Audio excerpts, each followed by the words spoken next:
Hello, everybody. Welcome back to Startup Boston, Suffolk University Edition 2023 on Radio Entrepreneurs. My name is Jeffrey Davis. I'm the host of Radio Entrepreneurs. I'm also chairman of the board of Mage, LLC. And I'm joined today by my very intelligent co-host, Evan Macedo, CFO at Sapers and Wallack. Welcome back, Evan. Thank you, Jeffrey. It's always a pleasure to be on this show, and it's always a pleasure to interview wonderful guests. Well, you've been bailing me out through all these interviews. I appreciate that, since I have only a limited cognitive ability. But our next guest is Nana Younge, Executive Director of Get Girls Going. Well, okay, Get Girls Going. I want to know what that's all about. Yeah, so Get Girls Going is a nonprofit based in Boston. We originally started in Lowell, Mass, actually, in 2016, and then moved over to Boston a couple years ago. But we work with Black teen girls in the city of Boston who are interested in entrepreneurship, who are interested in trying to be change makers, and our goal is to help them create social enterprises of their own. And so we run a 6-week summer incubator at Simmons University, actually. We bring on a cohort of girls every summer, and we teach them everything that they need to know about starting a business and starting a social enterprise. At the very end of the program, they get to pitch for a chance to win some funding to build and create their social enterprise idea that they developed. So I don't know where I'm going to start with you. There's so much I want to ask you, but one of the biggest problems I find with entrepreneurs is identifying entrepreneurial talent for their own organizations. So how do you, at such a young age, not you at a young age, but them at a young age, identify potential entrepreneurs? What's the criteria you're using? Yeah, it's really hard working with high school students because they're trying to figure out what they want to do in life, you know. For us, it's really trying to identify what problems they are passionate about. And so when we, do some outreach and we go to different schools and talk to different students about our program and trying to recruit, we're asking girls that are interested in our program about what problems they're discontented with in the world and what do they want to solve. And a lot of times we're trying to make sure that whatever issue that they want to work on is something that they can relate with, right? Something that they're in close proximity with. And so that's one of the things that we really look for, is that if you want to tackle homelessness, right? Like, what is your connection with that story, right? And so hearing their personal stories is something that's really important to us. So helping them to build upon their stories and turn it from a dream into reality, from a mission into reality. Exactly. So that's one of the things we definitely look for.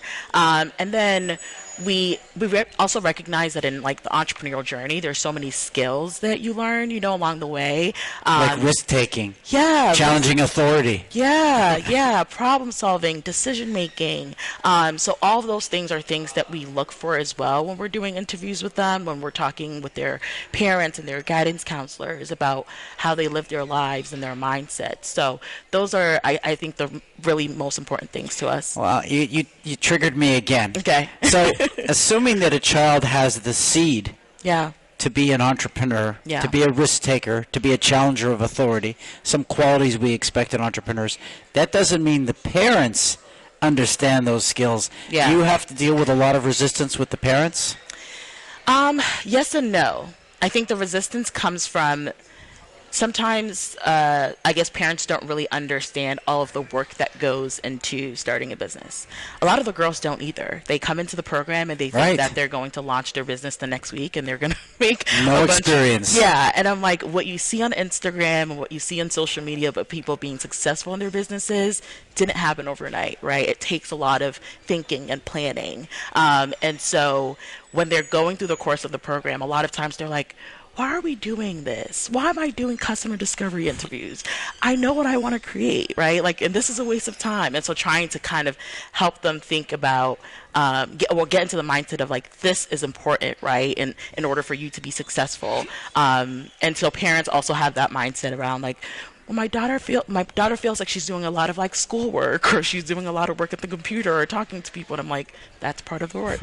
So I think with parents, it's just trying to help them see that it's not what we see on social media and LinkedIn. There's a process, it's a journey, and for a lot of entrepreneurs, it's a really long journey before you get to a point where you're successful. Well, I'm going to ask you another question before I let my co-host in. Yeah. What was your journey to get to that point where you decided this is what you wanted to do? Yeah. So actually, in undergrad, I was studying to be an engineer. So Well, that's totally relevant. yeah, Not.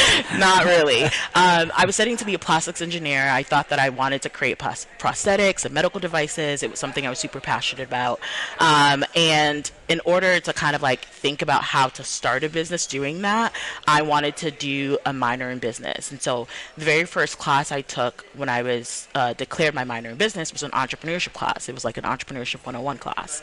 I took the class, fell in love with the class, and like I started thinking about that class more than I was thinking about like my actual like engineering courses.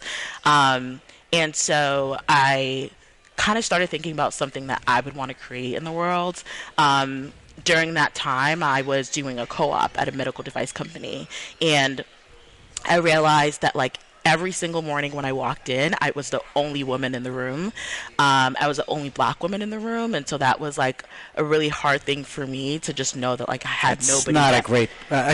It's not a comfortable place to Right, be. no representation, and for me it kind of dawned on me that all of the decisions that were being made in the room were being made by males, right? Different, someone different. Yeah, someone different. And so that's when the idea kind of came to me that I wanted to create a program, a mentoring program for girls of color who wanted to aspire to be something in life and to provide them mentors that are going to help them get there. I reflected on my life a lot, and the only reason why I was in a position where I landed this amazing co-op was because of all the mentors that I had. And so I knew how important mentorship was. And that's when I decided to create the very first Get Girls Going program. And I enrolled in like the E for All Accelerator. I don't know if you know E for All, back in Lowell, and started working on the idea. Wow. Yeah. Evan, I don't want to dominate, so do you have a question? Yeah, absolutely. Here at Radio Entrepreneurs, we're very passionate about stories here. I'm sure there's so many wonderful stories of all the girls that have gone through this program. Could you share a few with us of the businesses they tried to create and how they became And successful I at the hate end? calling them girls. Young women. Yeah, and we women. call them people. entrepreneurs. We call them our entrepreneurs. We call them young women. Yeah, you can Girls. get in trouble with new labels, old labels. Yeah. But yeah, that's a good question. So we've had a lot of good stories. One of our entrepreneurs, she is the oldest of 6, and so she saw her mom go through pregnancy after pregnancy after pregnancy.